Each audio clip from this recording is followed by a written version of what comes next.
All right. Hello, world. Testing 1, 2, 3. Can you hear us okay? All right. Well, so nice to see everyone's faces. This is lecture 2, our third lecture of CS50's new course on SQL, which will be a course that you can take before, after, or even during CS50X itself. It's going to go into more detail on how you can manage databases and store data and more. And in fact, today is going to be all about that, designing databases. My name is David Malan, and I'm here with CS50's own Carter Zanke. And in just a moment, I'll turn the reins over to Carter yet again, but we thought we'd continue our tradition of first saying hello and doing a souvenir photo. So in a moment, if you would like to opt in, turn on your camera, and we'll take a whole bunch of screenshots and then post it on the course's website after. And Rong Shin, could we also ask everyone to unmute if you'd also like to verbally say hello, world? We need a few seconds of smiling and waving. Hello. Hello, world. Hello. Hello, world. Hello. All right. Thank you. Give us a moment. We're going to mute everyone, including ourselves. And can you also enable chat for everyone?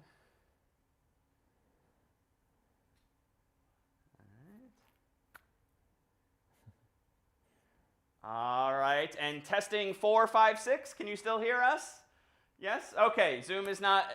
Zoom has some workarounds whereby when we mute everyone again, all 200 plus of us, it also mutes us. So it takes us a moment to find us and then unmute us. So thank you so much for joining us again. I'll be on the chat for any questions. And during the lecture itself, please do, as always, raise your hand virtually if you have live questions. And we'll do our best. Carter will do his best to call on people one-on-one as well. Any final words? Oh, sounds good. So we'll see you all in just a few minutes when we get started. All right. Back in a few.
Well, hello, one and all, and welcome back to CS50's Introduction to Databases with SQL. My name is Carter Zanke, and last we left off, we learned all about relating. That is, how to take a database that has many tables inside of it and build relationships among those tables that might represent the relationships they have in the real world, too.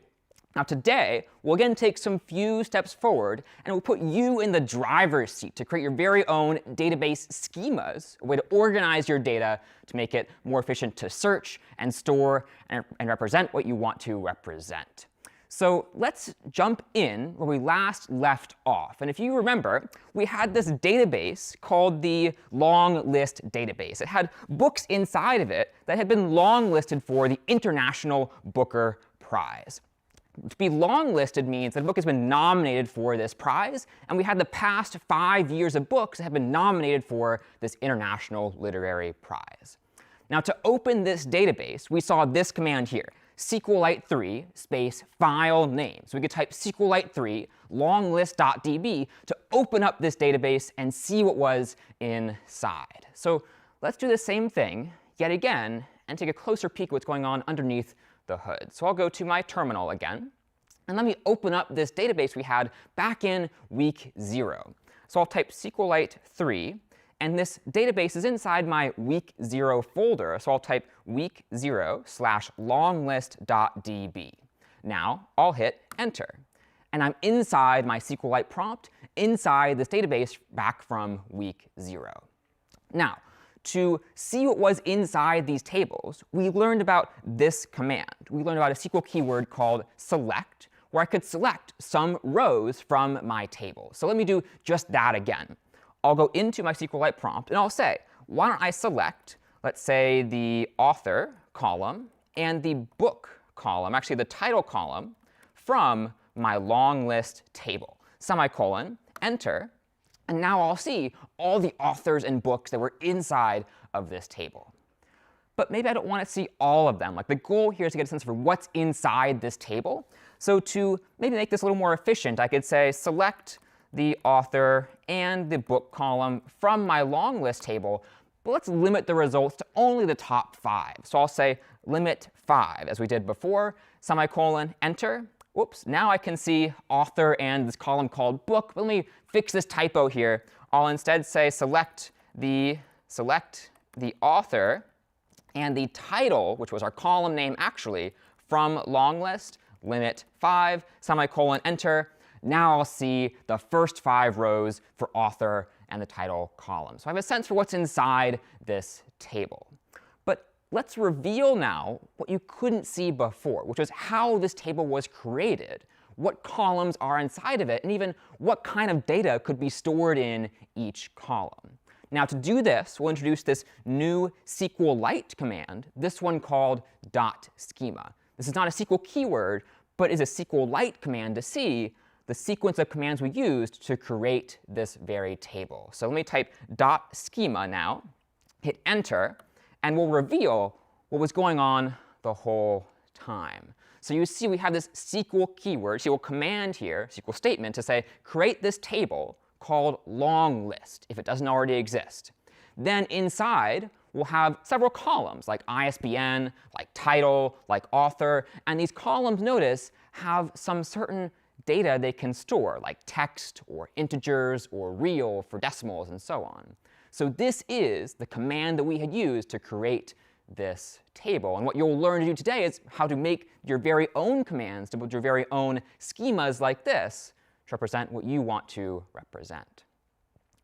So let's try going not just on week 0, but also look at week 1, too, and see what we did there as well.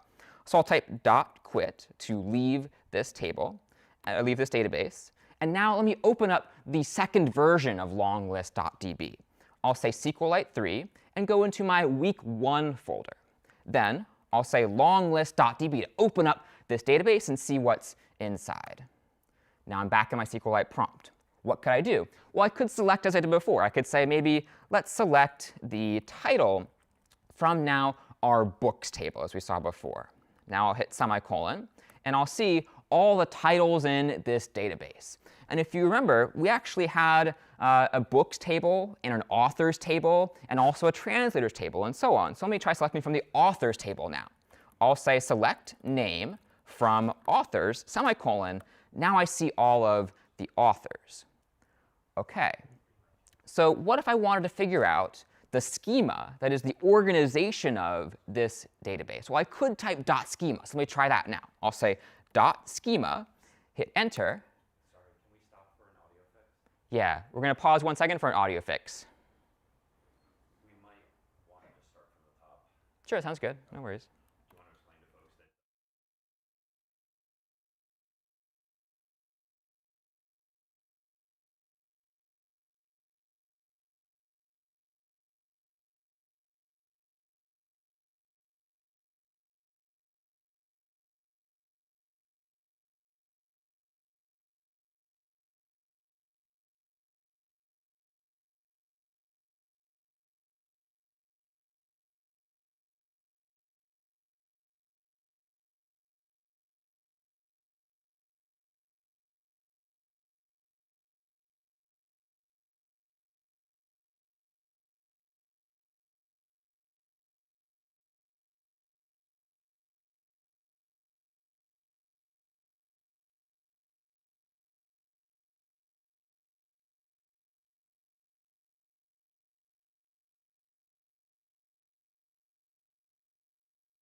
Well, hello, one and all, and welcome back to CS50's Introduction to Databases with SQL.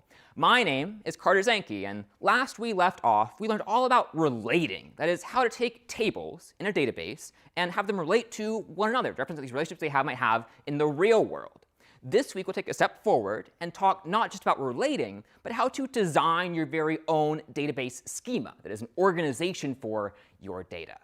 So let's pick up where we last left off, which was with this database of books. So I'll come back to my computer here. And if you remember, we had this database that was full of books that had been long-listed for the International Booker Prize. To be long-listed means to be nominated for some prize, let's say. So we had the past 5 years of books in this database, and we worked on improving this database over time, from week 0 to week 1. Now this week, we'll actually take a look underneath the hood and see what commands we had used to create these very databases. So let's reveal now what we had done all along. I'll go back to my terminal here. And if you remember, I could use a command to open up a database file, which was this command here, SQLite3, and then the name of the file I want to open. So let's try this. I'll go back to week 0, to my week 0 folder, like this. And I'll open up my long list database, week0/longlist.db. OK, I'll hit Enter. Now I'm in my SQLite prompt, so I could work on typing some SQL commands, SQL statements, or queries inside of this terminal prompt here. So if I want to get a feel for what's inside this database, we saw I could use a command called select. So I'll select now some rows from this table. I'll say select, let's say, the title, and also the author columns from my long list table, semicolon, and enter. Now, I'll see all the titles and all the authors that were inside of this long list table. But I only want to peek here. I only want to see roughly what kind of data is inside, so I could probably improve this command here. I could instead say select the author and title columns from long list, but limit now to the first 5 rows, as we saw before. Semicolon, and I'll hit Enter on this query, and now I'll see only the top 5 rows. So I'm able now to see roughly what kind of data is inside my database. But what I can't yet see is what command was used to create this table, and what kind of data could be stored inside of it. So let's reveal now what was going on underneath the hood all this time. I'll say this new command, a SQLite command, not a SQL keyword, but a SQLite command called .schema. Now if I hit Enter, I'll see the following. The command, the statement, the query that was used to create this long list table. And notice how I have many columns inside this table. I have an ISBN column, a title column, an author column, and so on. And each column seems to have some kind of data that could be stored inside of it, like text or integers or real for floating point values or decimals, if you're familiar. So this is how we created the very first version of longlist.db. But let's also see how we created the second. So I'll type .quit to leave this version of longlist.db. And now let me open up the next version we had created, which is more relational. It had tables inside of it that could relate to one another. So let me type SQLite3, then SQLite3, and go to week 1, and then type longlist.db. I'll hit Enter. Now I'm in my next version of longlist.db.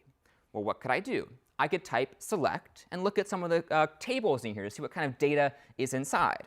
I could perhaps say select maybe the names from the authors table here, and hit semicolon. Now I'll see all the names of authors that are inside of the authors table. I could do the same thing for books. I could maybe look at the titles of books. I could say select title from the books table, semicolon, and enter. Now I see all of the titles that are inside my books table. But what I haven't seen yet is the schema of this database. It is the way it is organized and the commands that were used to create these tables. So let me work on that now. I'll clear my terminal using Control L. And now let me type .schema again. I'll type .schema to see what commands were used to create this database. Hit Enter, and I can see, there are quite a lot of commands here. Now, this feels overwhelming. I'd be right there with you, right? This is a lot of commands to parse through and read. So there's probably a better way to do this. And one way to try is to type .schema and then give it some table name. Let's say I want to understand the schema for just the books table, like just that for now. So I'll say .schema and then the table name, books in this case. Then I can hit Enter. Now I'll see the schema, the organization, the command that we used to create the books table in this case. And notice again, we have several columns, ID, ISBN, title, publisher ID, and so on. Each one has their own kind of data they could support or take into this column, like integers, text, and so on. So again, what we'll do today is have you all learn how to write your very own create table commands to build your very own databases that represent what you want to represent in the real world. So let me exit this prompt here. And let me propose that we'll have a bit of a design challenge today to actually try to represent a real-world entity with some database here. And if you're not already familiar, Boston is perhaps famous for being among the first cities to have a subway system in the United States. So here is a picture from the late 1800s of a subway being built in Boston's city streets. Underneath the streets here, there would be trolley cars that would go and transport people across Boston. Here's another picture of a trolley actually working underneath the streets. So people would go down underneath, they would hop on a trolley, they'd be able to go to different parts of Boston, perhaps from Harvard to the MIT, or downtown up to, let's say, Braintree, or down to Braintree, which is more south of Boston, for example. One of the famous stops is the Park Street stop, which is right down in the middle of Boston, one of the central hubs of this subway system. And now, these photos are all from, let's say, the early 1900s, late 1800s, and so on.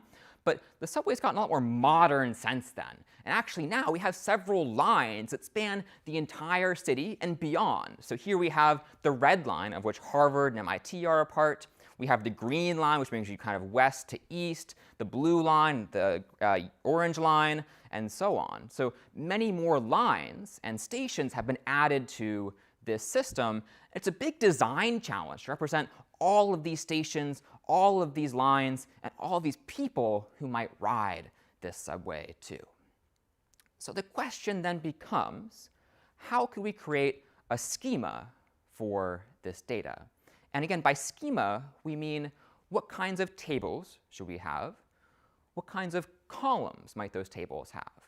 And what kind of data should we put in each of those columns, for instance? So let me propose this. Let's say we start just first with names and stations. So Charlie here, our very first rider on this system, is going to be at the Kendall and MIT station. So this is what this table represents now.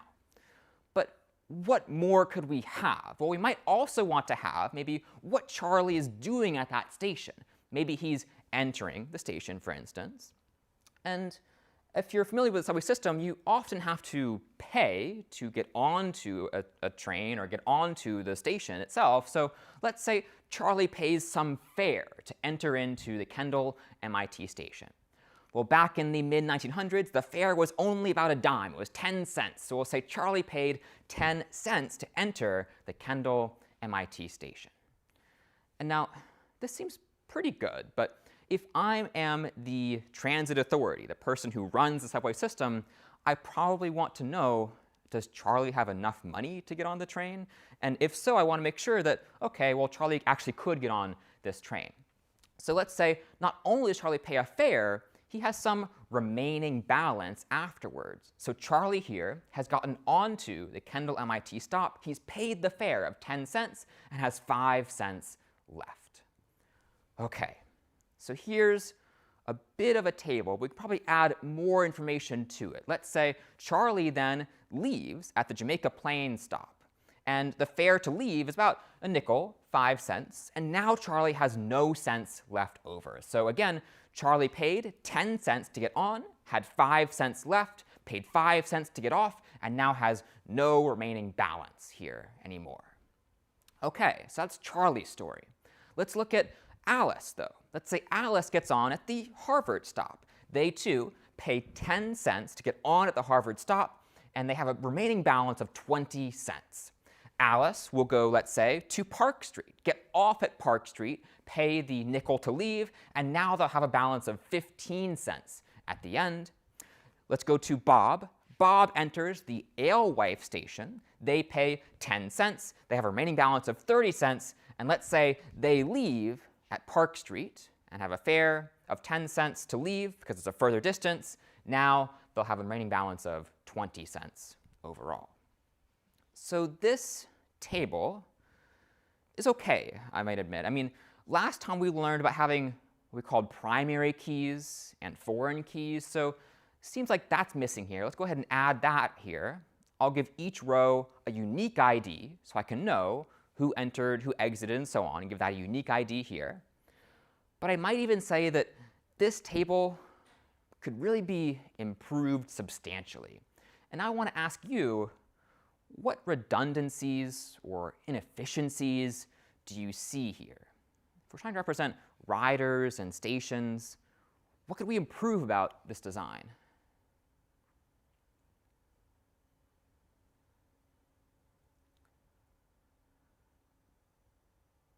Let's go to Lawrence. Hello, so probably the redundancy will be the names and the stations too. For example, Charlie will go to the train daily, then he will become most of the names in the data. Yeah, good point. If I'm hearing what you're saying, Lawrence, let me show you some examples that I highlighted here.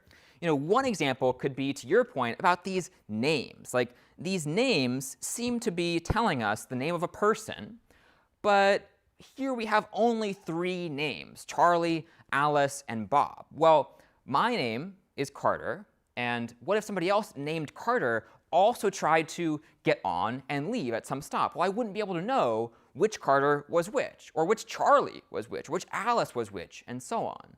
So we probably need a way to represent people and their names a little better here, too. What other ideas do we have for how to improve the design of this table? Let's go to Sukanya. Yes, I think we can have a singular ID for a singular person. That way we'll be better able to track their activities. Nice. So we could probably have an ID for each person, a bit of what we learned about last week, right? Putting people in their own table and giving them their own unique ID, a primary key. Let's show that here.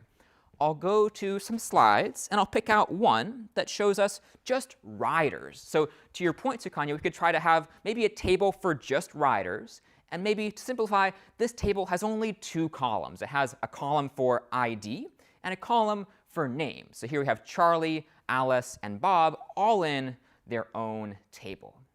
Well, let me propose too, we could do the same thing for stations. Like, let's say we have a table of stations now, and we give each one their very own ID as well, our own primary key for this table.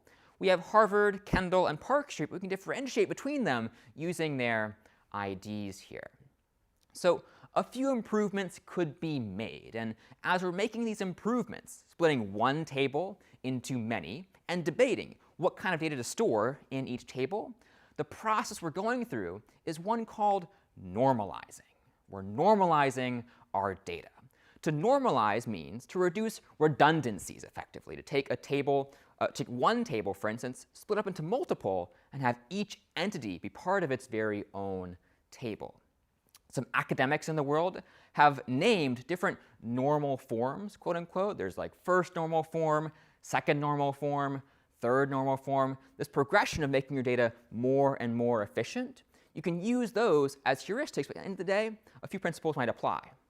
First, take your entities, like in this case, stations and riders, and put them each in their own table. And if you add more data, make sure that if I were to add a column, let's say to riders, it is only a data point about riders, not about stations, not about fares, only about riders. And that process can help us make a data set that is more dynamic, more easy to reproduce, and more easy to write queries on. So that is the process here of normalizing.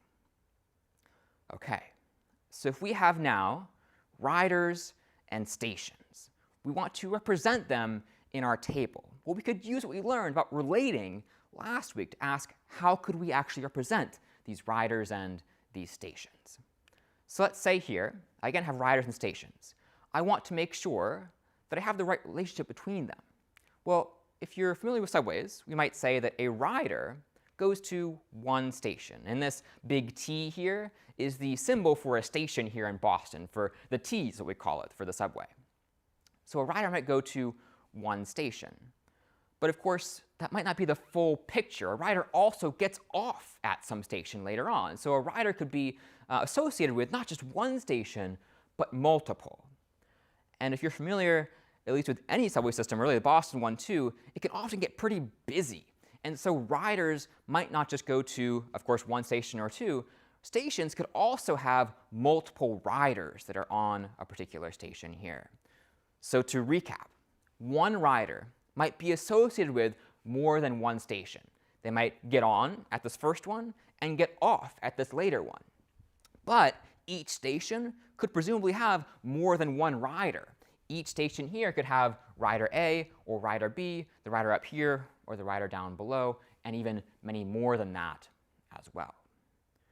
So to put it in the language of our ER diagrams, our entity relation diagrams from last week, we could look at a bit like this, where we have riders and stations. Riders visit stations, and they're associated like this. A rider must have at least one station associated with them. That's what this horizontal line means. If they aren't at a station, they aren't really a rider, right? A rider, though, could have many stations associated with them. That's what this 3 prongs down here means. They could have 1, 2, 3, 4. They could have many stations they get on and get off of. Now, a station could have anywhere between 0 riders, if it's maybe out of commission or isn't very popular, upwards to many. It could have 2, 3, 4, 5, even hundreds of riders associated with this particular station. So here is our entity relation diagram for these particular riders and these stations here.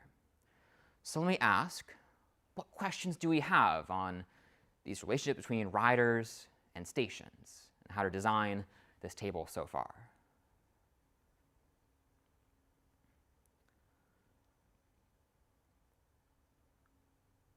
Yeah, let's go to Tejas.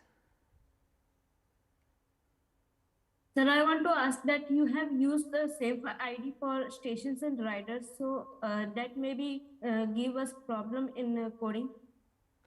Yeah, a good observation. So you might have noticed that in the riders table and in the stations table, I gave the same kind of ID, like I had 1, 2, 3 for each of them. And let me just show you that again here. I'll come back to some slides, and I'll show you again the riders table, where we had Charlie, Alice, and Bob, ID 1, 2, 3. Same for the stations. We had stations Harvard, Kendall, Park Street, ID 1, 2, 3. And to your question, isn't that a problem? Well, I would argue in this case it's not, so long as we keep clear that these IDs are for stations and these IDs are for riders. And we'll see how to do that using our SQL keywords later on. But again, so long as we have an ID just for our riders and an ID just for our stations, we can keep these separate even if they might have the same values. But a great question here. Let's take just one more.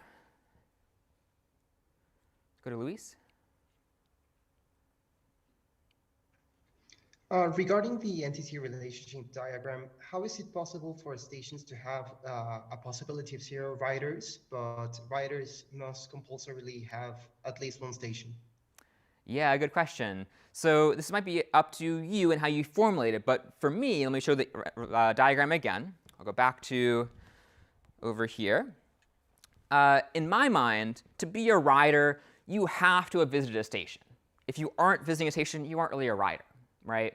Now, presumably, there are stations that were built but aren't really being used right now, or aren't really in service yet. That could be a station that has no visitors. So you could argue, let's make sure every station has at least one rider, and every rider may or may not have to visit a station.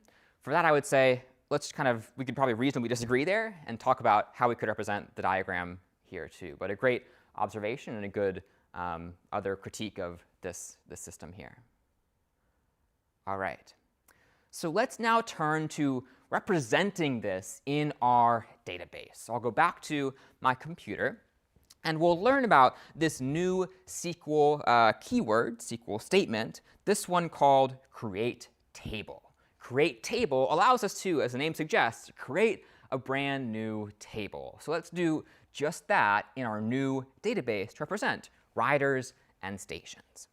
I'll go into my terminal, and I want to make a brand new database. I'll call this one mbta.db, because MBTA stands for the Massachusetts Bay Transportation Authority, the people who run the subway, essentially. So I'll do SQLite 3 mbta.db, hit enter, and I'll type Y to say, yes, I want to create this brand new database. OK. Now, if I type .schema, I see nothing. But that's expected. I don't have any tables yet. I have nothing inside this database. It's up to me to create these tables myself. So what I'll do is clear my terminal, and let's start first with riders. I might create a table for riders. I'll say create table. And now I have to give that table some name. I might call it riders here. And then in parentheses, like this, I can specify what columns should be part of this table. So let's start first. I'll hit enter here and continue this query. Now, I'll, by convention, just indent 4 spaces, 1, 2, 3, 4, and I'll give an ID to each of these riders, as we saw before. I'll say ID here is one of my columns. Now, to create a new column, I'll follow this up with a comma and hit enter. I'll again, by convention, for style, just indent 4 spaces. And what's my next column? Perhaps a name for these riders. I'll give this column the name, and I'll leave it at that. Once I'm done adding columns, I no longer need to have a comma. I could simply close out this query, this statement. I could hit enter here, say close the parentheses to close the top parentheses here, semicolon, hit enter, and now nothing seems to happen. But that's actually a good sign. So let me type .schema, hit enter, and I'll see the result of that statement before. Create table, if it doesn't already exist, riders. And riders has inside of it 2 columns, ID and name. OK, let's keep going. Let's make one for stations, too. I'll clear my terminal. And I'll say, create me a table called stations. And include, actually not station, if you ever want to, let's say, fix this kind of table here, let me try closing the parentheses, hit semicolon, enter. I'll get a syntax error. I can restart. I'll do Control L. Now I'll do create table stations, plural. Open parentheses, enter. I'll indent by 4 spaces, 1, 2, 3, 4. And now I'll similarly include an ID for each of these stations.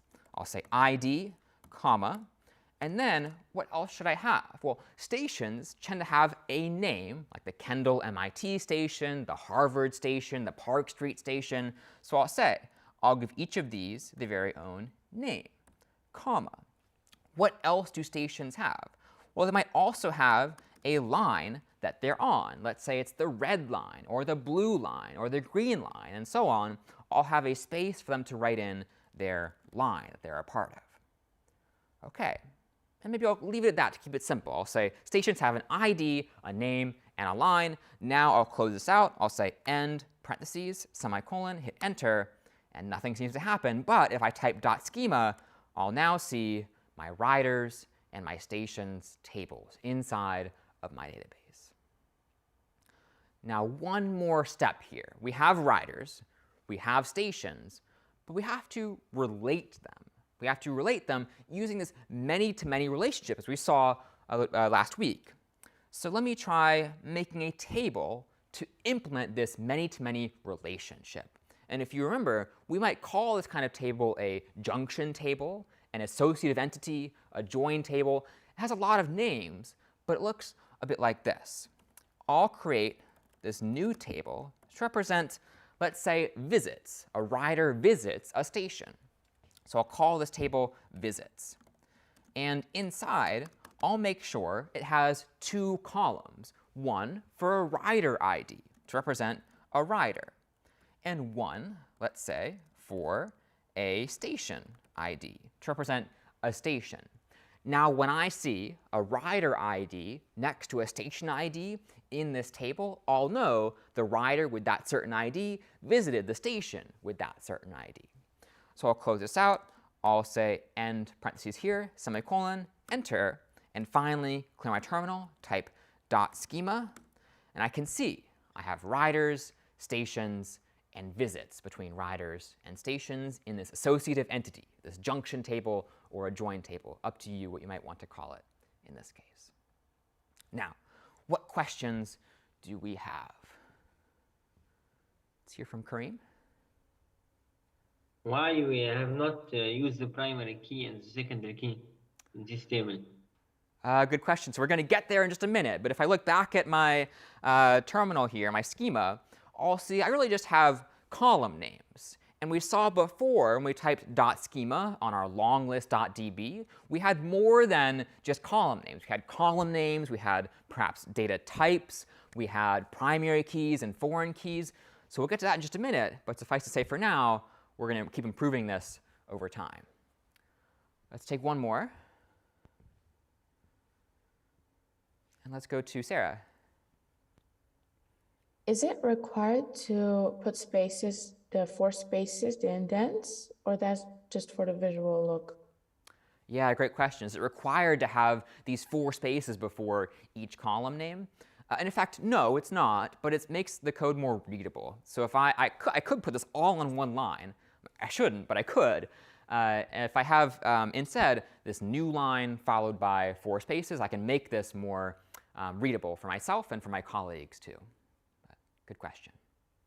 OK, so to our earlier point, there are things that are missing from this schema. Like we have column names, but as we saw before, we should ideally specify what kind of data should be able to go into each of these columns. And for that, we'll need some new ideas to talk about here.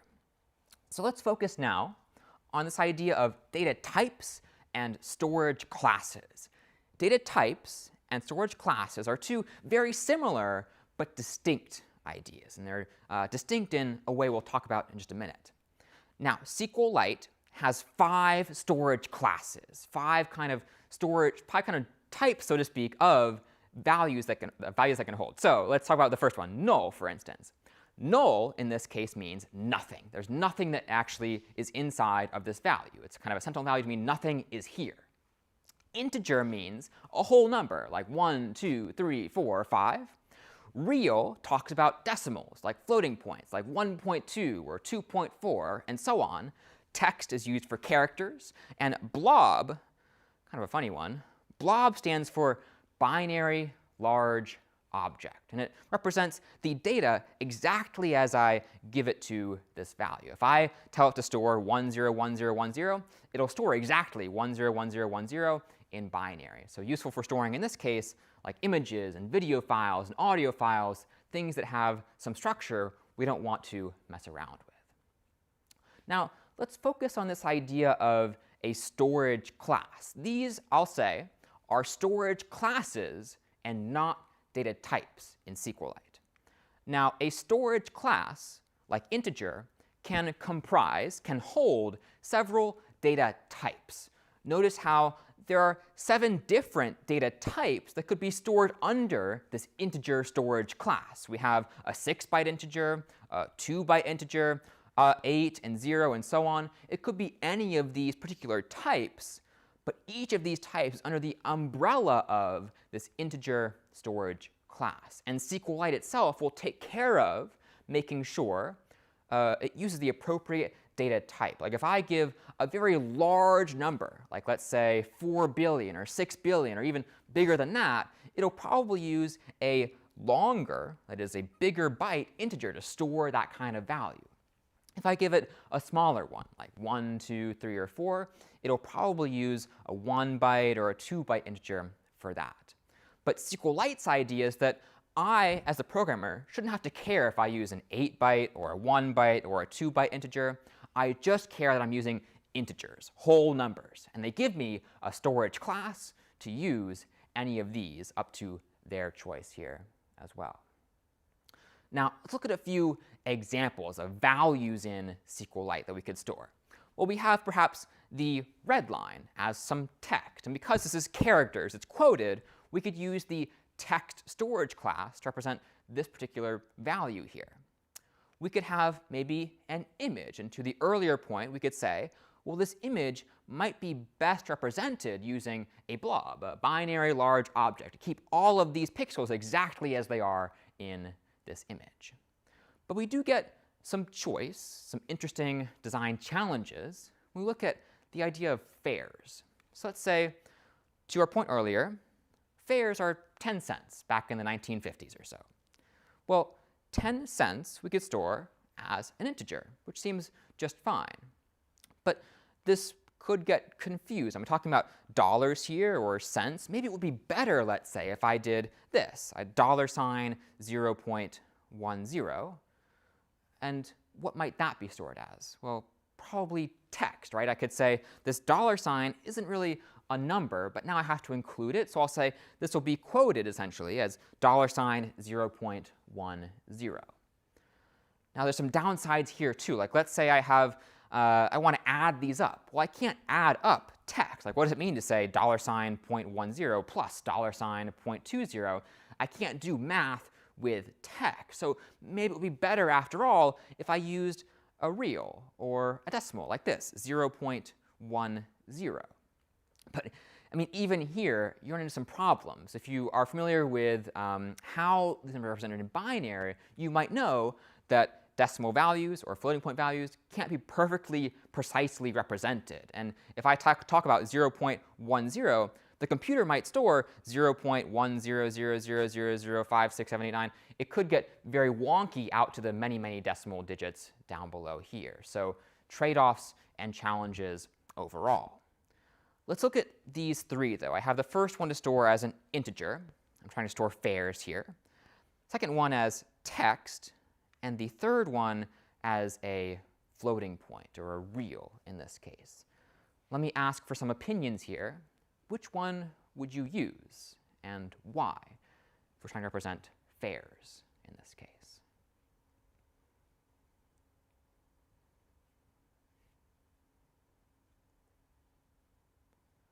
Let's go to Raymond. Right, thank you. I prefer using integers because, of course, I need to get the calculation very accurately. That's my point of view. Well, sometimes I can use float, but, you know, like you said before, it can get very wonky if I get, you know, if I really need that kind of precision, I don't really recommend using floats. Yeah, good point. So to go back to some slides here, you might argue for the integer because you know you can precisely represent integers.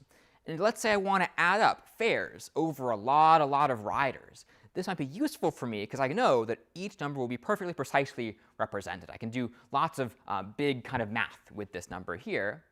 To your point, this decimal might kind of, as you should, get wonky later on towards later decimal points. I might get some unexpected results if we add up these overall. Let me ask, though, are there any proponents of this floating point value or a real value? Let's go to Lawrence, but I don't quite know your vote yet. So.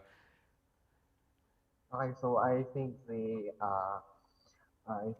float is in the number of, for example, for each pair, like the answers in the chat, like truncation probably suggest one of the comments there.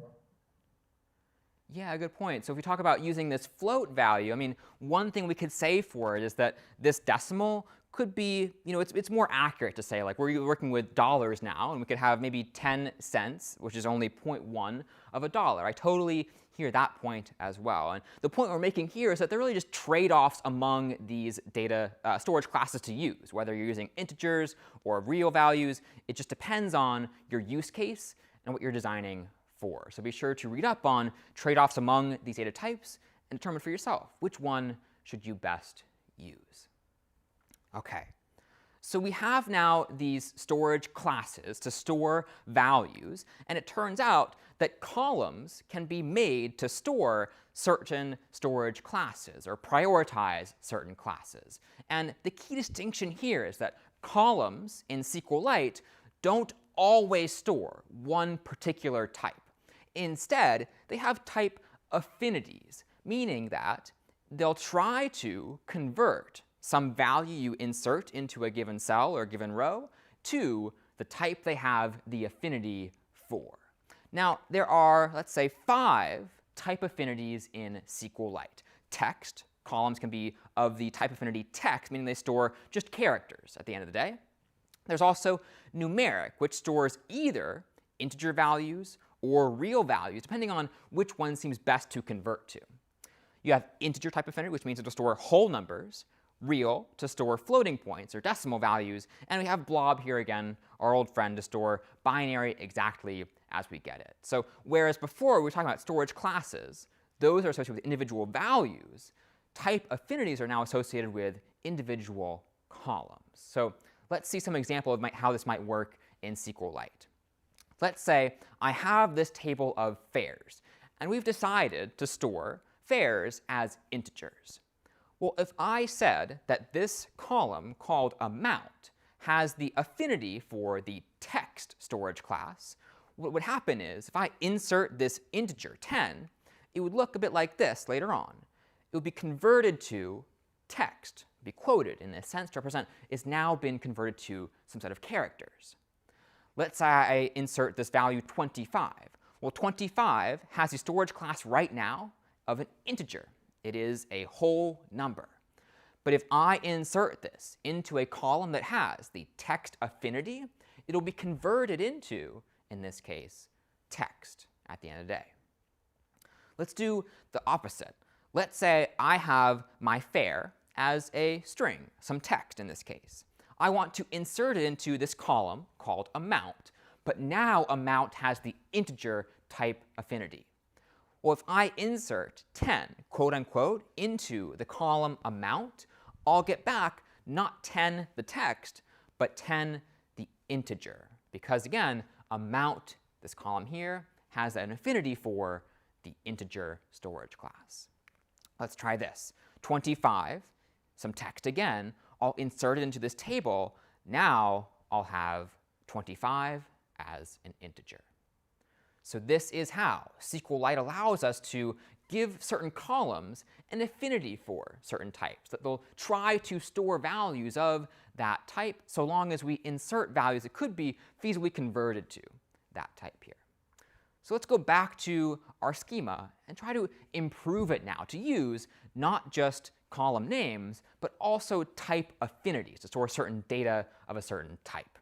Go back to my computer here. Let's improve this once more.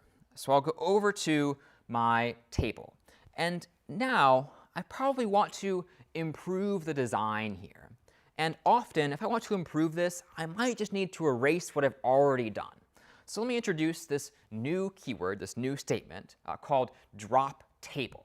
To drop a table means to delete it, to remove it effectively. So let me try doing this for riders, stations, and visits. I'll type drop table riders, semicolon, enter. Nothing seems to happen, but if I type dot schema, well, riders is gone. I'll try drop table stations, then semicolon, hit enter, and type, let's see, dot schema again, no more stations. I'll try drop table visits, semicolon, enter, and then dot schema, our table, our database is really gone. There are no more tables inside of it. So let me propose that instead of working inside of the SQLite prompt, like typing out again and again and again, create table riders, create table stations, create table visits, let me be a bit more efficient about this and create myself a schema file that I could reuse throughout this lesson and also later on while I'm working on this database on my own. To do that, let me quit my SQLite prompt here, and let me type something like code schema.sql. I'm just creating this file called schema.sql. Now, a .sql file allows me to type in SQL keywords and have them be syntax highlighted so I know what's going on inside of this file. So let's just try this once more. I'll type create table riders, and inside I'll say it has the ID column of what type affinity. Well, IDs are whole numbers, so perhaps integer in this case. I could say ID has the integer type affinity. Now, let me say that riders also have a name. And how could names be best represented? Maybe text, right? Characters here. So I'll say name and text. Now, I'll include a semicolon to say this is the end of my create table statement. And before, remember how I had to kind of error out, or I had to like backspace and so on to improve the design? Here I can literally just point and click and edit this file to improve my schema. And I'll later on apply this in my database using a command that we'll see a bit later. So let's keep going here. I'll say create table stations, and inside of this stations table, I'll make sure it has an ID column of type integer, a name column that probably stores some text, and a line column that also stores some text, where name is the name of the station, like Kendall MIT, Harvard, and line is blue line or green line, what line it's part of in our subway. Let me try now visits. I'll say create table visits, and then I'll do rider ID, which has what type affinity? Probably integer. And then I'll do station ID, which has this same type affinity. We're talking about integers, whole numbers here for IDs. Semicolon to finish this statement. Now this is my schema as a whole. I have riders, stations, and visits. But now I want to apply this schema to my database. So what could I do? I could reopen it, let's say. I'll do SQLite 3 mbta.db in my terminal. And now I want to read in this schema.sql file, that is, run the commands that are inside of this file. So what could I do? I could say .read schema.sql, where .read is a command that says, take whatever file you give me, like schema.sql, and read it into this database, running any SQL keywords you come across there. I'll hit enter, and now nothing seems to have happened, but if I type .schema, I now see my schema improved. And this is helpful for me, because what I could do now is I could just edit my schema.sql file and rerun it to make sure I now have these tables being improved over time. OK, so this then is our new representation of our database. We have riders, of course, their own entity, and stations. They have an ID and a name, and stations have an ID, a name, and a line. We've also now included these type affinities, integer, text, to tell SQL what kinds of storage classes could be put inside of each of these columns. Now, before we keep improving this, let me ask what questions we have on these storage classes and type affinities.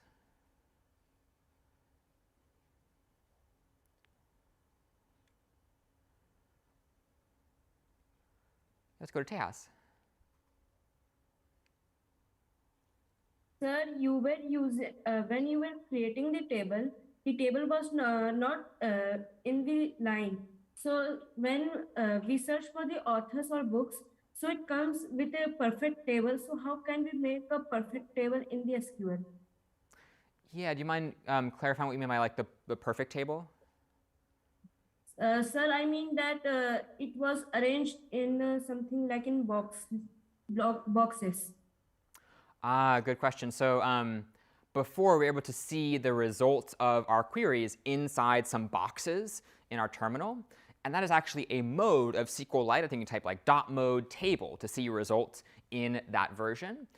Here, though, we have no data inside of our tables, so we can't really select anything from them. Like if I go to my terminal here, and I try to select some data from this riders table, let me say select star from riders, semicolon, I won't get anything back.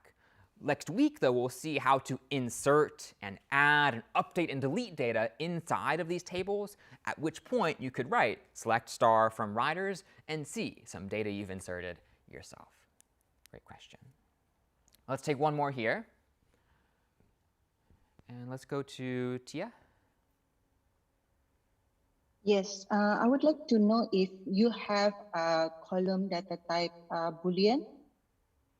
Yeah, do we have a Boolean type affinity, let's say? So here, Yes. we don't, at least in SQLite. Some other DBMSs, database management systems, might have bool or Boolean, true or false, right? Let me show you this instead. If I go to my terminal, I can see, if I type .schema, I haven't used Boolean. There's no need for me in this case, but I have used integer. And integer for SQLite can kind of serve the same purpose. I could have the integer 0 or the integer 1 to be true or to be false or true respectively, 0 being false and true being 1, I believe, in this case. But good question. OK, so to the earlier question, like we've improved our tables. We now have type affinities for our columns, but we don't yet have this idea we talked about last week, which was primary keys and foreign keys. This idea of trying to uniquely represent each item in our own table using primary keys and trying to reference that primary key from some other table using foreign keys. So let's try to work on that now. And for this, we'll need this new idea called a table constraint. In SQLite, you can apply what's called a constraint to your entire table. A constraint means that some values have to be a certain way. Like let's say for a primary key, primary keys must be unique. They can't repeat. And they must be, at least in our cases, going to be integers to be able to quickly like add on to them over time. Similarly, for foreign keys, well, a constraint is that if you have a foreign key, you better find that value in some other table. Otherwise, you violated this constraint to having a foreign key. So we have two kinds of table constraints, among others, but two of these are primary key and foreign key. And we can apply these to our table by applying them underneath the columns we tend to say will be inside of our table. Let's try these two here now. I'll go back to my terminal, and now I'll try to edit my schema.sql file. So I'll type .quit here, and I'll again type code schema.sql to just open up this file for me. Now, it's not special that I've called it schema.sql. I could call it anything, but for me, because I'm typing schema in here, I'll just call it schema.sql. So here in our riders table, well, this ID column is actually pretty special. It is not just a regular old column. It is the primary key for our table. This ID should be unique. It should increase every time we add a new rider. And it should only reference one rider at a time.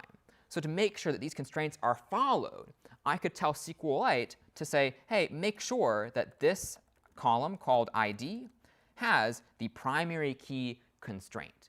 And this is the syntax that I use. I just say primary key, parentheses, followed by some column name, primary key ID. Let's do the same thing then for stations. I'll scroll down, and I'll say primary key in this table, well, that's going to be ID again. And I'll do visits here. Visits doesn't have at least an explicit primary key, one that I've made. But not to worry, SQLite will actually make its very own primary key, implicit, kind of hidden from you, called row ID, all one word, row ID, to represent each individual row of this table uniquely. So no need to add that here, but we do make our own primary key. We should make sure we specify it using this constraint here. OK. Now, although visits doesn't have a primary key of our own making. It does have some foreign keys, and these foreign keys are rider ID and station ID. They reference the primary keys inside of the rider table and the station table, respectively. So let's now add these foreign key constraints. I could say the foreign key of this table is rider ID. But that's not enough. I have to not just say that rider ID is a foreign key. I have to say that rider ID references some other primary key. And which one does it reference? Well, now I'll say foreign key rider ID references, now what? Well, it references the ID column in riders. And to say that, I could work on the following. I could say riders, then some other parentheses here, ID. And this means, in this case, that the rider ID column in this visits table references the ID column inside of riders. And this parentheses notation here is just convention, saying that I first have the table name followed by the column name inside of that table. Let's keep going. Let's add one for station ID. I'll say foreign key station ID references, in this case, references the stations table, and it has the ID column in there. So station ID references the ID column in stations. And now, assuming I have ensured that foreign key constraints are applied in my database, I could make sure that before I insert any value into visits, before I add any new rows, that these rider ID and station IDs do exist in the riders column, in the riders table in the ID column, in the stations table in the ID column as well. So let me pause here and just show our schema in full. What questions do we have on this schema and how we created it using some constraints like primary key and foreign key?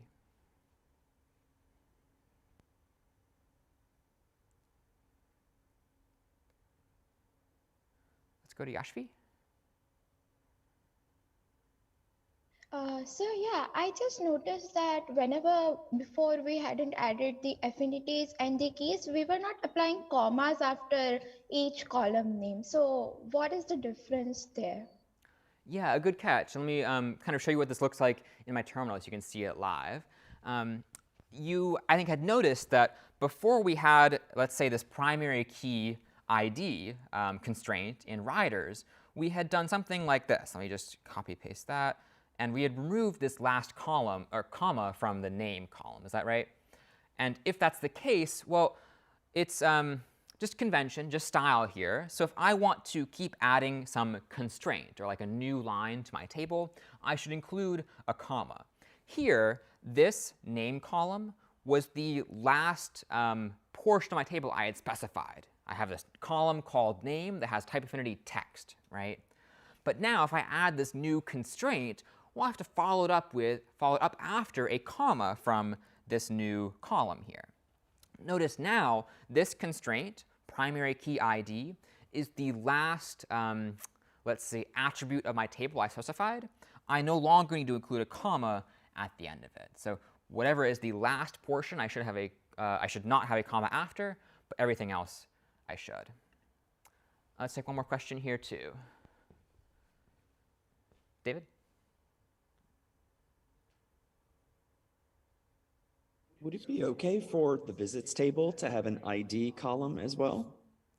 Yeah, good question. Would it be okay for the visits table to have an ID column as well? It certainly would be. We could define our very own primary key for this table too. So let me go back and show you how that could work.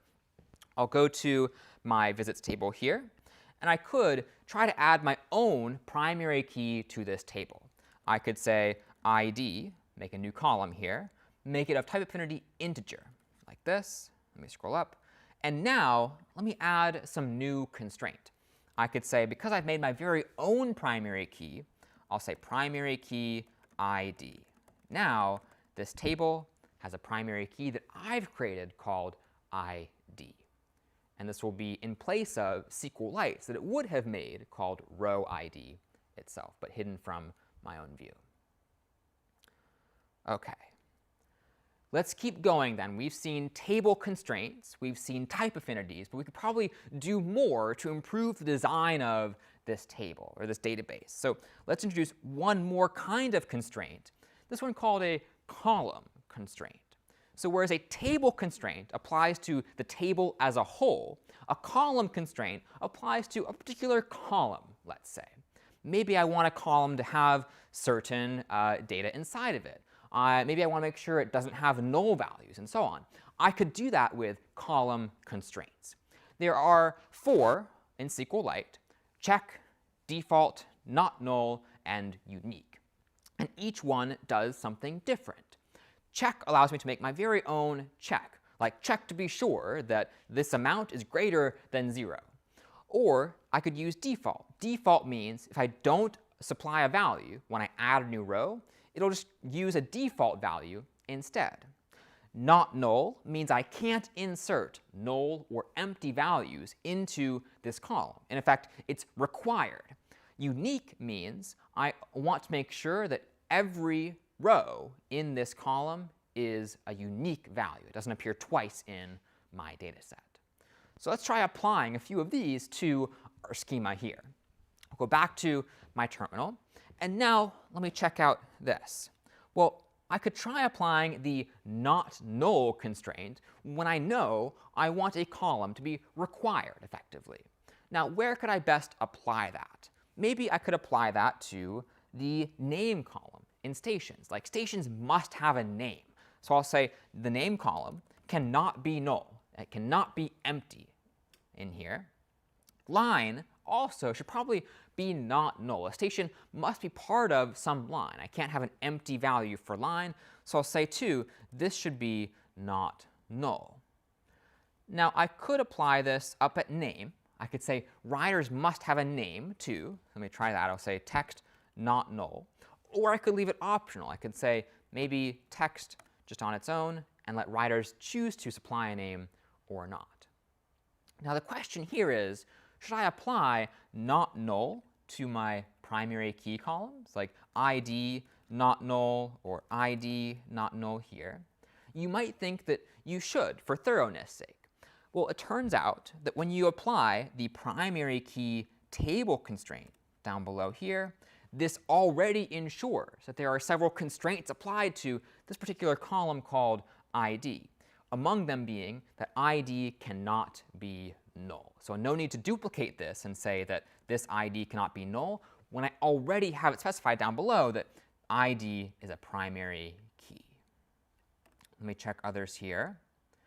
You might also think, could I do it for rider ID and station ID? Should I include not null here? Rider ID, not null, station ID, not null.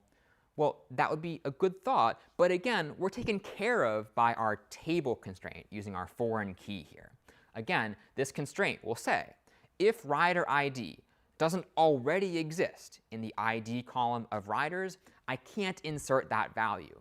And we could probably presume that if rider's ID is a primary key, well, null will not be part of this column, and therefore I already can't insert null for rider ID or station ID. This would be, in this case, redundant.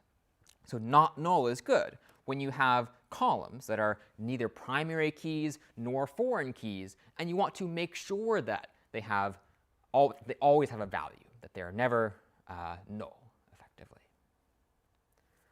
OK, so that is not null. And we could keep going here. We also had one called unique that makes sure every value, every row in this column is unique. Where could we apply this?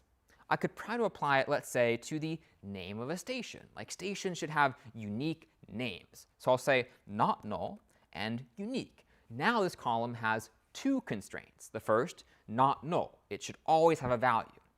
The second, unique. The value shouldn't repeat throughout this column. Line, I might leave without this constraint. I could imagine 2 stations being on the same line, like both on blue. I'll allow that in this case. Now again, we could try to apply unique to our primary keys or our foreign keys, as I just did here, but it's already taken care of for us using this primary key constraint. A primary key, again, is always going to be unique and never null. So we'll take advantage of that already using our primary key and foreign key constraints here. Okay, so we've seen unique and not null. And I might argue we're at the point where this schema seems to be fairly optimized, at least using our column constraints, our table constraints, our type affinities, and so on. So let's ask then, what questions do we have on not null and unique, if any?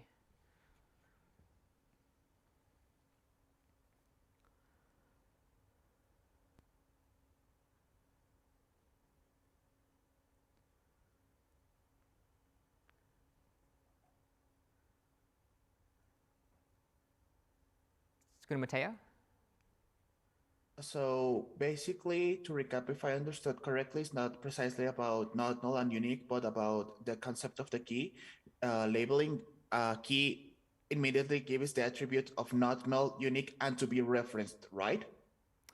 That is true. So when you use a primary key or a foreign key constraint, there are other constraints that go along with that constraint. A primary key, for instance, must not be null. It must be unique, and so on. So it would be redundant to apply that again, to say that this primary key should be unique or not null. Good clarification there. OK.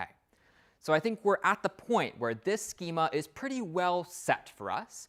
And we're going to need to think about, though, how we use this in the real world. Like if this is our schema here, we have riders and stations. Well, what could we do? I mean, riders tend to, they could register for the subway. And riders, well, they do visit stations.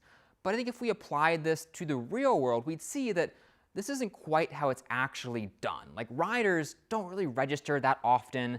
If a rider who's new to the city comes in, they want to ride the subway, they should be able to ride too.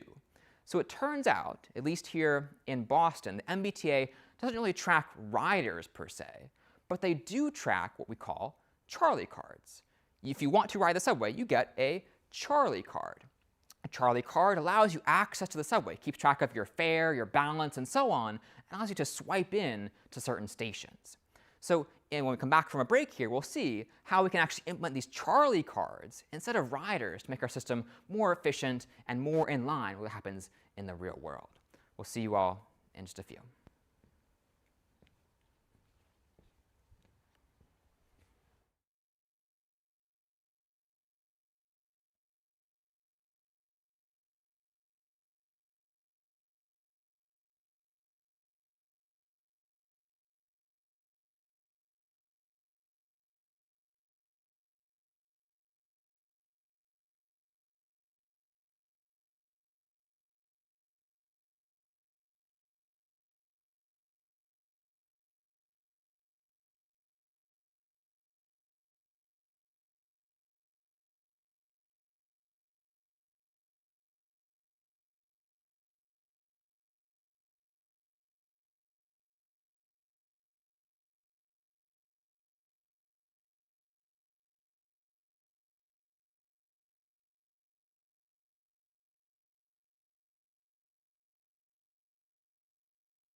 And we're back. So we saw last time that we had this idea of trying to create a system for the MBTA, the Massachusetts Bay Transportation Authority.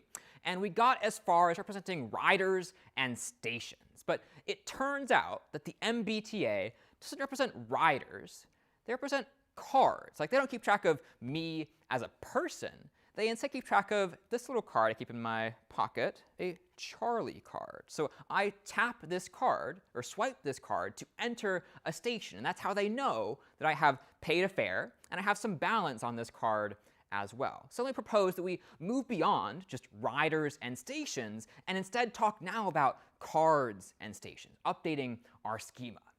So let's look at this idea. We had riders, we had cards, but we want to make sure now we have riders out of the picture, focus just on cards. What we could do is try to have a schema a bit more like this. I could say my primary entity now is not riders, but cards. And a card makes a swipe at some station in order to enter that station.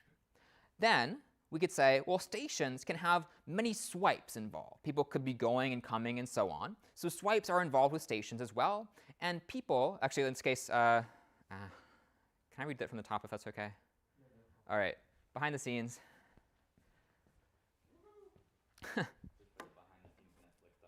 Yeah.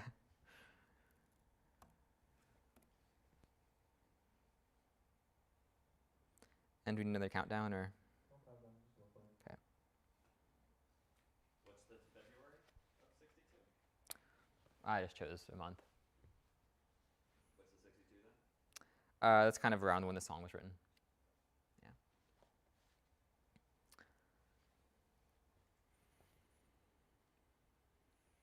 And we're back. So we saw last time this challenge of designing a system for the Massachusetts Bay Transportation Authority to represent riders and stations, people who get on a subway to go around Boston.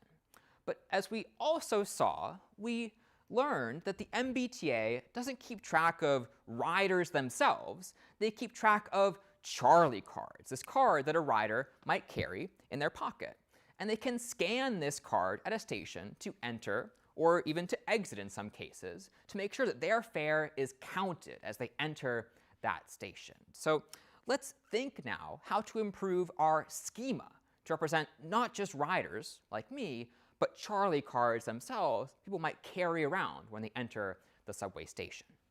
Well, we saw before, we had riders and cards. But our goal now is to remove riders from the picture, focus only on cards. Well, cards, as we've seen, might make a swipe at a station. If I enter Harvard Station, I might swipe my Charlie card to enter that station. And we could see that a card would have maybe many swipes involved. Like if I swipe at Harvard, I might also swipe at MIT or swipe at Park Street, and so on. We could see that a swipe can only happen at a single station at a time, though. Like if I swipe at Park Street, I'm only swiping at Park Street here. And similarly, a swipe might only involve one single card. So if we think about these entities and how they relate, we could also think about what kinds of columns we should have inside of each entity. In this case, I would argue we should have something a bit like this. We could say that a card has an ID for its primary key, in this case. Similarly, this card makes a swipe, and this swipe has itself an ID, as well as a type, some time that swipe happened, and an amount, or a transaction that is involved. So for example, let's say I swipe in at the Harvard Square station. That type of swipe might be to enter the station at some certain time. Now, associated with that swipe is also some amount in dollars that happened to be subtracted from my card. Like let's say the fare nowadays is $2.40. Well, that amount is subtracted from my card from this swipe. Now, of course, I do all of this at a station, which has our same columns from before, ID, name, and line. So a similar idea now, but we're replacing riders with cards and adding more information to these visits. They're instead swipes that could be maybe entering the station, exiting the station, or just adding funds to my balance, for instance.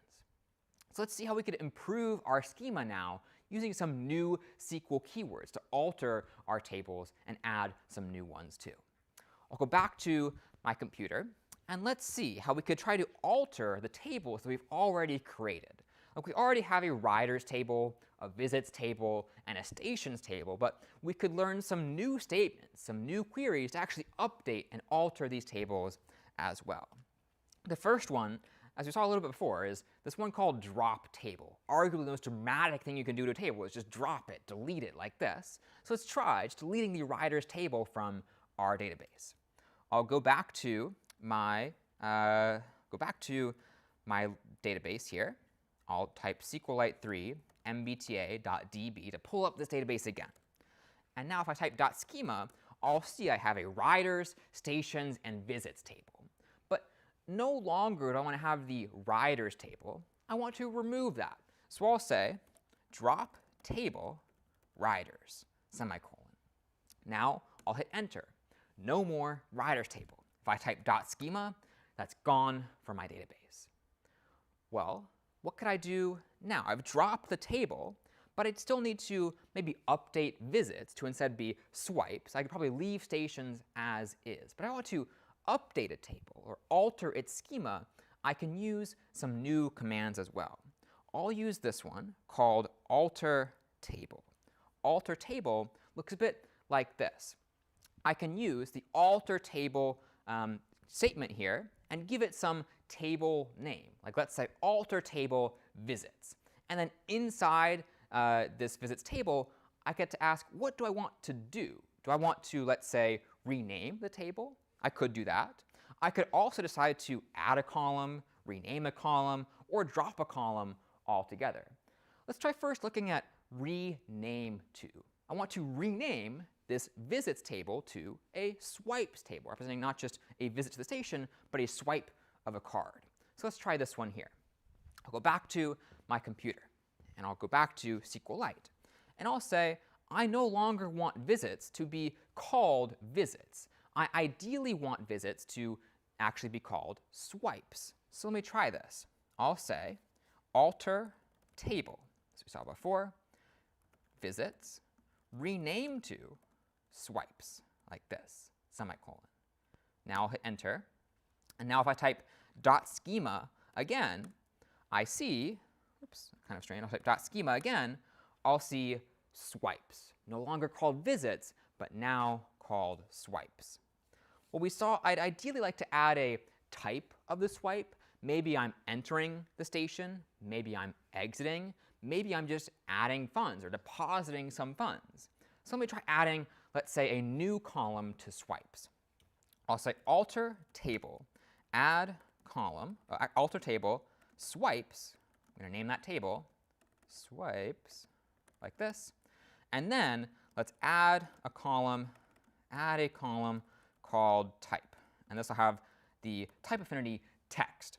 I'll hit semicolon, enter, and now if I type .schema, I'll see, well, I have a column called TTPE. So clearly I made a typo here. I had rider ID, station ID, this new column down below called TTPE. I kind of want to fix this, right? I don't want TTPE, I want type. So probably a good chance to use my rename column. I'll come back here and I'll try that. I'll instead do alter table, swipes, and I will rename a column now. I'll say rename the column TTPE to type, spelled correctly now. Hit semicolon, clear my terminal, type .schema, and now I see over here that type has been added to my table of swipes. I see rider ID, station ID, and now a new column called type. So through alter table, can we go ahead and add new columns, rename them even, or if I wanted to, just drop the column altogether. Let's say I add this column type and I change my mind. I don't want it here anymore. I go back to my computer and I could try dropping a particular column. Let me try, in this case, alter table, swipes, and now let me drop column type, semicolon. Hit enter. And now if I type .schema, I'm back to where I began. So these are the commands we can use to alter our tables, to improve them if we make a mistake during our first create table command, or if we want to add more functionality later down the line. So ideally, I could keep using alter table, add table, create table, drop table, and so on. But what I want to do here is just probably start from scratch. Like I have stations and swipes and so on. Why don't I just go back to my schema file and use that instead? So what I'll do is I'll drop table for stations, and semicolon. I will drop table for swipes now, semicolon. I'll type .schema, and now I'll see nothing in here. I'll quit, and I'll type code schema.sql. Let me just start from scratch using this schema.sql. So we no longer want to have riders. We only want to have cards. So I could just rename this table here. I'll call it cards, create table cards. Now cards don't have a name. They only have some unique ID in this case. Now I'll leave stations just as it is. This seems perfectly fine to me. Stations have an ID, a name, and a line with these constraints applied to the name and line columns. But now the visits table. Well, the visits table is no longer a visit to the station per se. It's more a swipe of the card at that station. So let's now say visits becomes swipes. And among these new columns to add are the following.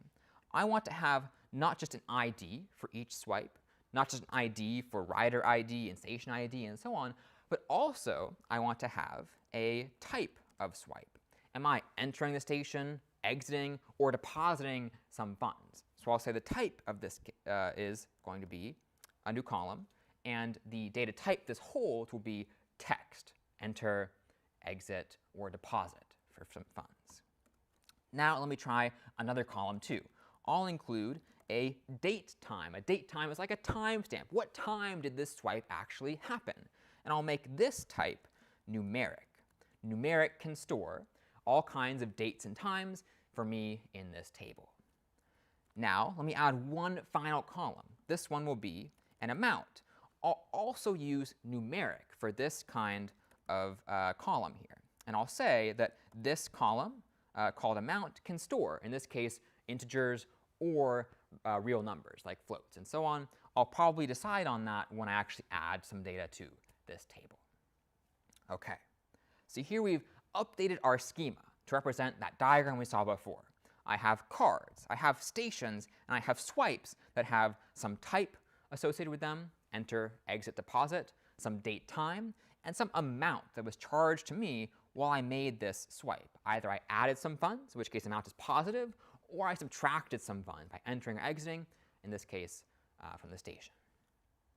All right, so I have these tables now, and now I want to probably apply some of those same column constraints we saw before. Like here, it's fine, but I also want to make sure I'm not adding some data that I don't want to add to this table.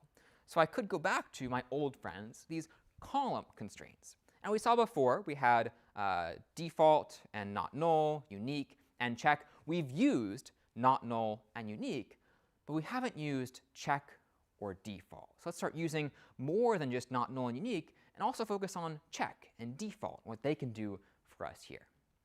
I'll go back to my schema. And let me just make sure that I'm making all the columns that I want to be required actually required.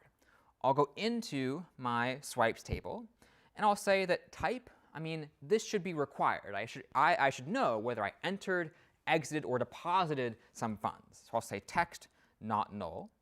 Similarly, for the timestamp, the time this swipe happened, I want that to be not null as well. I must know what time I swiped the card. And also, it makes sense for there to always be some amount associated with this swipe. Either I added some funds to my balance, or I removed some funds overall. So I'll make this not null as well. Well, let's see what we could do here with default. Default gives me some default value, some initial value to add to this column if I don't specify what kind of value to add. Well, this could be good for date time. Date time here is, again, the time stamp, the time I swiped this card to enter, let's say, Harvard Station. Well, if I want this to always have the current time, I could use default. I could say the default value for this column is this special value here, current time stamp in all caps. Current timestamp will show me the year, the month, the day, the hour, the minute, the second, all in one value, and insert that into my table. So as soon as I add a new row, if I don't supply a time for this date time column, I'll instead get back the current time exactly as it is represented in SQLite. Now what could I do further than this? I could also try to add my very own check. Maybe I want to make sure that the amounts here are never equal to 0. Like nobody should ever be able to make a $0 transaction or a $0 swipe. They're always being charged some money, or they're always depositing some money in this case. So I could say amount here has my very own check on this column. And inside check, I could actually write my very own expression to check for. I could say, for example, amount is not equal to 0.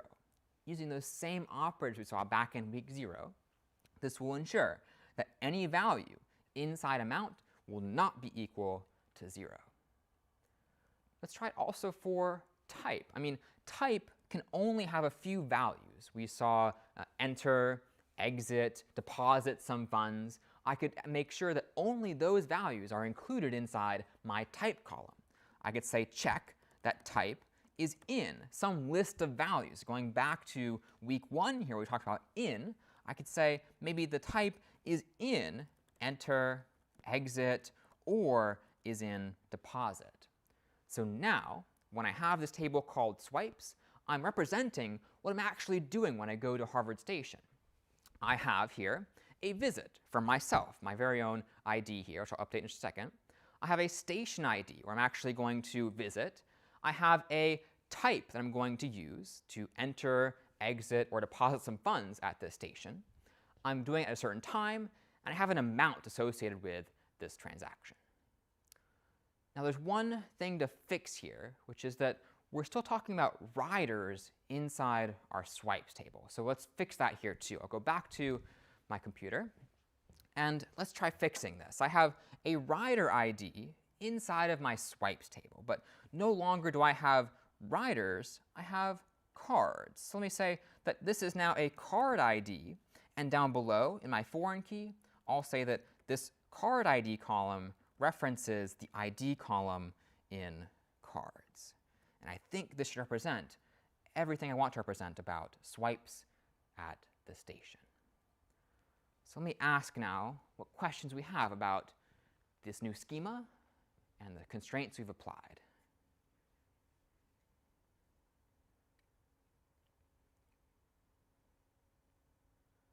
Let's go to Milanka.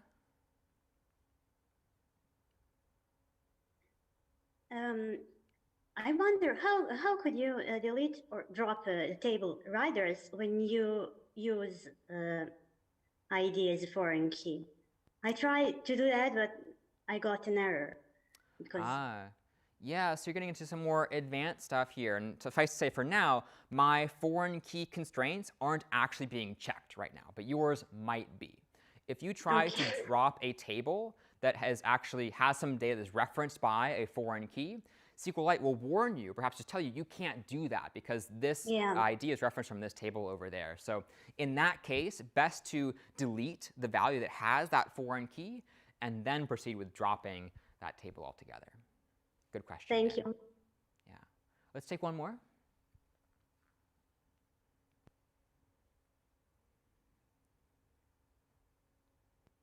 Let's go to Ali. How much the syntax same the other SQL languages, same as SQL languages? How much the syntax same?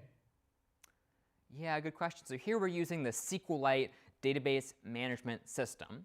It is similar to, but distinct in some ways from others like MySQL or PostgreSQL. I would say that most of what you're doing here could also be ported to MySQL and PostgreSQL, with a few exceptions that you might need to treat on a case-by-case basis. In fact, the developers of SQLite built things so that it would be easy to port their database schemas to another schema like MySQL or PostgreSQL as well. But good question there. All right, let's take one more question here.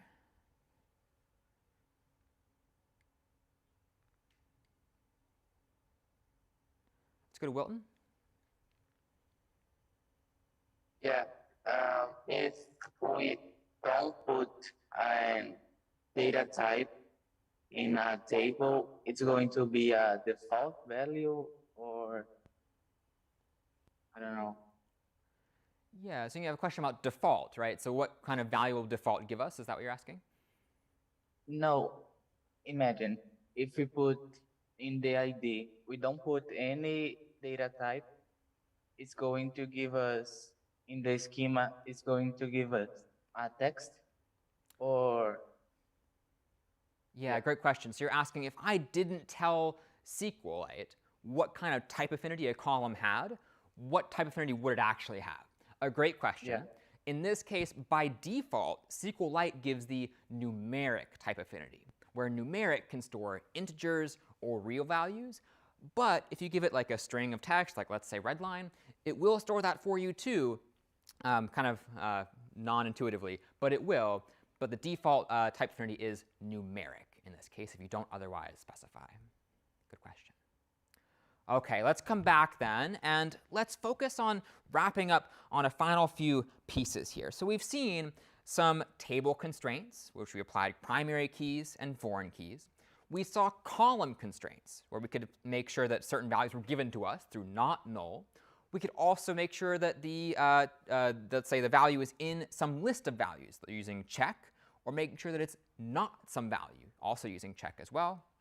Default allows us to specify a given value for every new insertion of rows here. And this is actually pretty important to have, not just schemas that have column names and let's say type affinities as well, but also constraints to make sure the data we insert works well for us. And there's actually a story behind this person who's on the Charlie card. This person who's on the subway, his name is Charlie, and he's perhaps the most famous subway rider in all of Boston. Back in the mid-1900s, the band called the Kingston Trio wrote a song about this man named Charlie. Charlie supposedly got on at the Kendall Square station where MIT is, and he made for Jamaica Plain.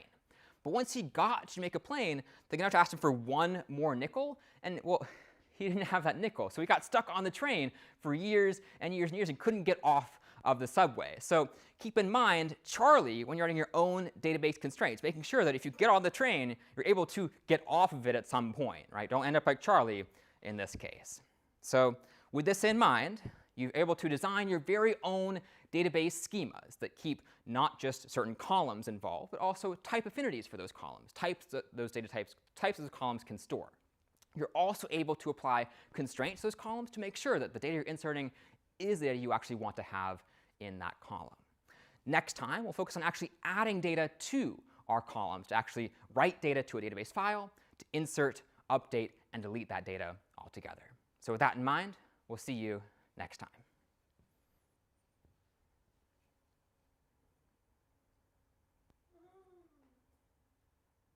Can we do one or two audio pickups with you? Yep. Just say goodbye to everyone. Unless, do you want to take a couple questions or just?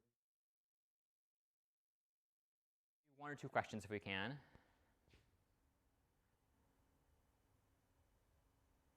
Yeah, let's go, Jesse. Quick question.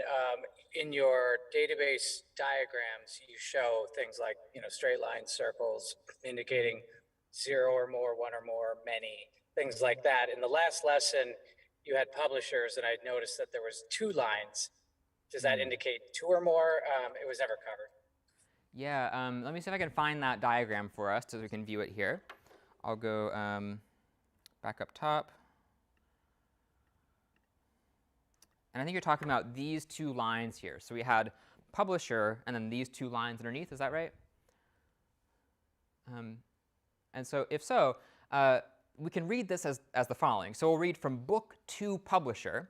We see that a book has 1, and only one publisher, which is a simplification for sure. Like a book can have, let's say, multiple publishers, but for our purposes, for this long list database, a book only has one publisher. So if we see this bar and then this split fork down below, this means one to many.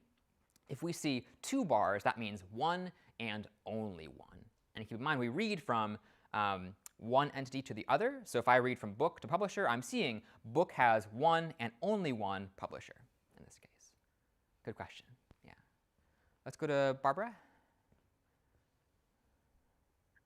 When you were dropping the tables before, you just dropped one and then dropped another one. Can we just do the same thing? Like, can we drop them both at the same time? So you can only drop one table at a time just by virtue of the command itself or the statement itself. So you say drop table, some table name. And the question earlier, too, you have to make sure that there aren't any constraints applied to that table. Like if you have a key that is references some other table inside the table you're trying to drop, SQLite will say you can't drop this table because it has some meaningful values in there that you don't want to delete. Yeah, good question.